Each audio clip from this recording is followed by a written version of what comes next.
Welcome to வனதிஸ் kitchen.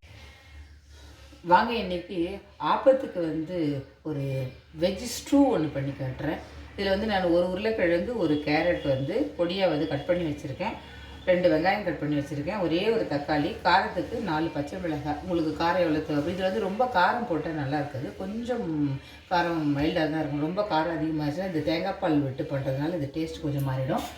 ஒரு தேங்காயை cut பண்ணி இது பால் எடுக்க போகிறேன். இது 2ஆம் பால் 3ஆம் பால் மட்டும்தான் நமக்கு வேணும். 3ஆம் பால் எடுக்க வேண்டாம், ரொம்ப தண்ணியாக இருக்கும், அதனால் அது தேவையில்லை. இது நான் பால் எடுத்துகிட்டு காட்டுறேன். இதை குக்கரில் போட்டு ஒரே ஒரு விசில் வேக வச்சு எடுத்துக்கிறேன். ஸ்டூ தாளிக்கிறதுக்கு தேவையான எண்ணெயை ஊற்றிக்கிறேன். இந்த வெங்காயம் பச்சை மிளகாய் வதங்குற அளவுக்கு கொஞ்சம் எண்ணெய் ஊற்றி, ஒரு சின்ன துண்டு பட்டையும் 2 லவங்கம் மாத்திரம் போடுறேன். வெங்காயம் சேர்த்துக்கிறேன்,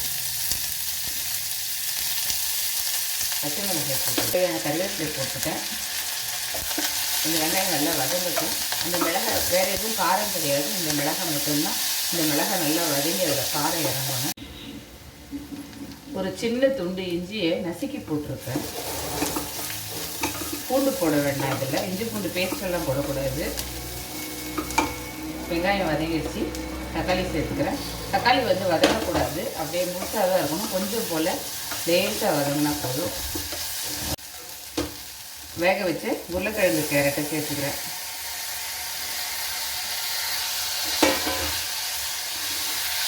ரொம்ப சிம்பிள், ரொம்ப சீக்கிரமாக செஞ்சு முடிச்சிங்கன்னா இந்த காய் போடாமல் வெறும் வெங்காயம் தக்காளி மட்டும் கூட போட்டு நீங்கள் பண்ணலாம். இது நான்வெஜ் சாப்பிட்றவங்களா இருந்தால் சிக்கன் மட்டன் எதையாவது வேக வச்சு இதோட சேர்த்துக்காங்க, ரொம்ப சூப்பராக இருக்கும்.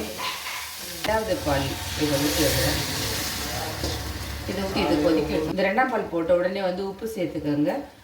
அப்புறமா உப்பு போட்டிங்கன்னா அந்த பால் திரிஞ்சு போயிடும். திரிச்சு இப்போ முதல்ல எடுத்து பாலை ஊற்றிடுறேன்.